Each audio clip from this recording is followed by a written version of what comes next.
उत्तर प्रदेश सरकार ने राम की पौड़ी सहित अयोध्या के 51 घाटों पर 22,23,000 दिए जलाकर छठी बार गिनीज विश्व रिकॉर्ड बनाया। ये विश्व में सबसे ज्यादा मिट्टी के दिए जलाने का विश्व कीर्तिमान है। यहां पर ध्यान दीजिएगा कि 2017 में राम की पैड़ी से दीपोत्सव की शुरुआत हुई थी। तब से हर वर्ष दीपावली से एक दिन पहले रामनगरी अयोध्या में दीपोत्सव का आयोजन किया जाता है। यहां पर ध्यान दीजिएगा कि अयोध्या नदी सरयू नदी के किनारे बसा हुआ है। सरयू नदी को घाघरा नदी के नाम से भी जाना जाता है। इस नदी का उद्गम तिब्बत के मापचा चुंगो ग्लेशियर से होता है, जिसके बाद तिब्बत में प्रवाहित होते हुए यह नदी नेपाल में प्रवेश करती है, जिसके बाद यह उत्तर प्रदेश में प्रवेश करते हुए अंततः बिहार में रेवलगंज के पास गंगा नदी में अपने जल को प्रवाहित कर देती है। इस नदी की दो प्रमुख सहायक नदियां हैं, भेरी और सेती, जो नेपाल में प्रवाहित होती है। इसके अतिरिक्त एक अन्य प्रमुख सहायक नदी है शारदा, जो ब्रह्म घाट के पास घाघरा नदी में आके मिल जाती है। घाघरा नदी या सरयू नदी पानी के बहाव की दृष्टि से गंगा नदी की सबसे बड़ी सहायक नदी है तथा यह गंगा नदी की दूसरी सबसे लंबी सहायक नदी भी है। इस नदी को नेपाल में कर्णाली के नाम से जाना जाता है, तिब्बत में मापचो सांगपो के नाम से जाना जाता है तथा उत्तर प्रदेश में इसे घाघरा और सरयू या सरजू नाम से भी जाना जाता है।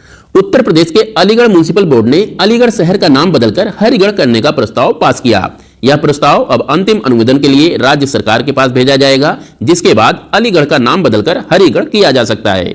अलीगढ़ से संबंधित अलीगढ़ मुस्लिम यूनिवर्सिटी के बारे में कुछ फैक्ट्स एंड फिगर हमें याद रखना है। सबसे पहली बात कि इसकी स्थापना 1875 में सर सैयद अहमद खान द्वारा मोमडन एंग्लो ओरिएंटल कॉलेज के रूप में की गई थी। मोमडन एंग्लो ओरिएंटल कॉलेज का नाम 1920 में अलीगढ़ मुस्लिम यूनिवर्सिटी कर दिया गया। यह एक पब्लिक सेंट्रल यूनिवर्सिटी है तथा इससे संबंधित हमें 3 फैक्ट जरूर याद रखने हैं।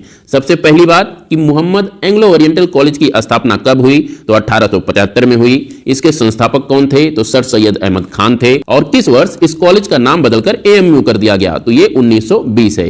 तो ये 3-4 फैक्ट आपको अलीगढ़ मुस्लिम यूनिवर्सिटी से याद रखना है। अपने तीसरे करंट अफेयर्स की बात कर लेते हैं। तो यहां से हमें याद रखना है कि हैंसन रोबोटिक्स और पोलिश संचालित कंपनी डिक्टाडोर ने मीका नामक दुनिया के पहले ह्यूमनॉइड रोबोट को अपना CEO नियुक्त किया है। डिक्टाडोर कोलंबिया की एक टेक्नोलॉजी कंपनी है। अगले करंट अफेयर्स की अगर बात करें तो यहां से हमें ध्यान रखना है कि भारत के मुख्य न्यायाधीश DY चंद्रचूड़ ने भारत के सर्वोच्च न्यायालय के परिसर में मिट्टी कैफे का उद्घाटन किया। मिट्टी कैफे एक NGO द्वारा शुरू किया गया है, जो विशेष जरूरतों जैसे कि दिव्यांग व्यक्तियों के साथ काम करता है और उन्हें रोजगार के अवसर उपलब्ध करवाता है। आज के MCQ की बात कर लेते हैं। तो आप लोगों को बताना है कि अभी हाल ही में कौन सा देश अंतरराष्ट्रीय सौर गठबंधन का 95वां सदस्य बना है।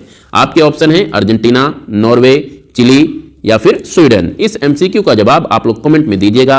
कल फिर मिलते हैं latest current affairs, MCQs, static GK facts और फिगर के साथ। तब तक के लिए नमस्कार। और हाँ, अगर अभी तक आपने चैनल सब्सक्राइब नहीं किया है तो प्लीज चैनल सब्सक्राइब करें और अपने दोस्तों के साथ भी शेयर करें। नमस्कार।